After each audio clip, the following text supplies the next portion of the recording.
hand digging a Christmas tree. And we don't really dig a lot of Christmas trees out, but we do dig many of them every year. And the reason why people like to have us dig Christmas trees for them is that they can plant the tree after Christmas. So the tree is not cut and then they don't feel like they wasted a tree. So the first thing we do when we dig a tree is that we have to remove all the branches out of the ground, and we do that by tying string onto the tree and then wrapping it up. Whenever you wrap up a tree, we always stress that you should try to tie the main part of the string, the first beginning part, onto the trunk of the tree and not onto the branch. The reason you want to do it onto the trunk is that when you tie up the branches and then the string is tied to a branch, that branch will gain a memory of being twisted around the tree. So we tie it to the center of the tree to avoid making memories on branches. And you'll definitely notice that when you get back to your house, that if there's a memory on a branch, the branch just won't look right. After we tie it up, we grab a handy dandy shovel and we start removing the grass around the tree. There's two reasons to remove the grass. First one is at the top a little bit, there's not a lot of roots there, it's just extra dirt. So we just want to remove that so when we dig the tree out, there's a lot less weight. Secondly, we do that is that we remove a lot of, like, we put a little taper onto the tree. The soil is tapered away from the center of the tree. It'll aid us when we start digging or trenching out the second part of it. So we just go around removing the dirt. If we see any like little shrubs or any grass clumps, we usually get rid of that fairly well. After we remove the grass, we grab the king spade. This is the main digging shovel. And we start trenching around the tree. It may seem like a lot of work, and a lot of people do like to shortcut it, but the reason we like to trench around the tree is so that when we eventually pop the tree out of the ground using the shovel, you're not prying against the side of the tree ball, you're prying from the bottom up. And the reason that's important is that if you pry from the side, the soil tends to crumble and break. When you pry from the bottom, the ball usually comes out in one piece. If the ball breaks, then a lot of the roots and the small root hairs break off of the tree, and it makes it much less viable of a plant once you try to plant it in the ground. Everybody does the digging a little bit different, and when I was little, I was taught many different ways of doing it from different crews that we'd hired to go and hand dig trees. The one way I like to do it is I like the one day that we had a bunch of Irish guys come in. They were hand digging trees for my dad, and they taught me this style. But everywhere you go and everybody you talk to has a little bit different style of digging trees. So I always call this the Irishman's digging style because that's who I learned it from. When we dig out the tree, we always start a little bit bigger of a ball than what you need. Then you work taking extra soil around until you get to the right size tree ball. Once it's about the right size tree ball, we start making another taper, making the tree ball from where the top of the ball is down to where the base is, a little bit of taper going inward, and that helps keep the ball a little bit more together as well. I like to do that too, is that also when we dig it out of the ground and we wrap it, the string that we put on it usually holds a little bit better, it makes it a little bit tighter. When we have people go dig trees with machines, they always have a taper to it as well, so it makes it more uniform when you go to the nursery to buy the tree out. Every now and then you'll find a root that sticks out that's just a little bit bigger than you want to cut with the shovel. Do try to use pruners to cut those so you make a nice clean cut with it.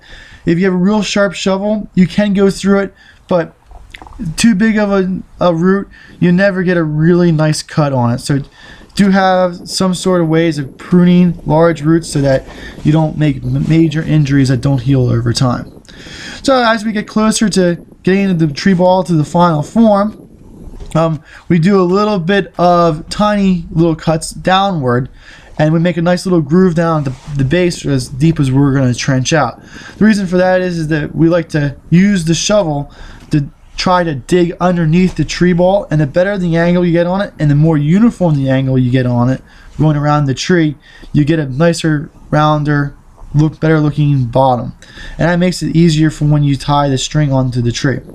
Now it was really cold out this day. I think it was like 20 degrees, and the shovel I had was sitting outside, so it was freezing, so my hands got a little bit cold, so I got to warm up my hands a little bit. After I warm up my hands, I start with the initial digging underneath the tree. And this is the only time where I like to really use my feet to push pressure down on it. One key thing that I learned is that when you dig the tree out and you're digging down, you don't like to pry on your first initial digging with your feet, because if you pry, then the ball starts to break apart a little bit. So after you go all the way around it, then you can pry it and break it out of the ground. We grabbed a little piece of burlap. It was really cold that day. Even the burlap was frozen together, so it took some time to get that spread out.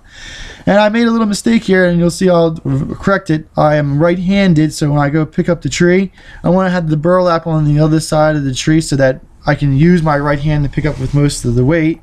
If this was a little bit bigger than when we like to dig by hand, and I usually like to try to use the shovel, but I couldn't get my hand underneath of it to pick up the other side of the shovel, so I had to pick it up by hand without using the shovel, and that's not as nice, but it still held together pretty well. You can see our real heavy clay. You can see our subsoil there at the lower end. There's no roots down there, so sometimes they do break off a little bit, but that's not too big of a deal. In our area, every area you dig a tree out of, the root systems are a little bit different, and that has to do with how much air, how deep the roots can go to get air, if it's too wet down there. But we're in Pennsylvania and we have a fairly heavy clay, so a lot of our roots are up in the upper layers of the soil, not too many down in the lower layers. You can see kind of where those white roots sticking out that I cut, and most of that's up with the upper edge. So now I take the burlap and I wrap it around it. I grabbed a little bit bigger piece of burlap than I need, but it's always better to have too big of a piece than too small of a piece. You have too small of a piece, it's hard to cover the whole thing, but if you have too big of a piece, you can just wrap it around. Whatever extra burlap you have, I always like to wrap around the center of the trunk of the tree. The reason I like to do that is that when I take the twine and cut the twine and I tie onto the tree, that twine's tied on and it's rubbing up against burlap, not up against the trunk of the tree. It's not that big of a deal, but I think that if you have a delicate tree like that's still growing, like a maple or dogwood, and the bark's growing at that time, and you put the string onto it, you can sometimes damage the bark. So it's just a convention I like to use, so you assure that you don't damage the bark of the tree. I don't know how effective it actually is or how much you need to do it, but that's what I like to do.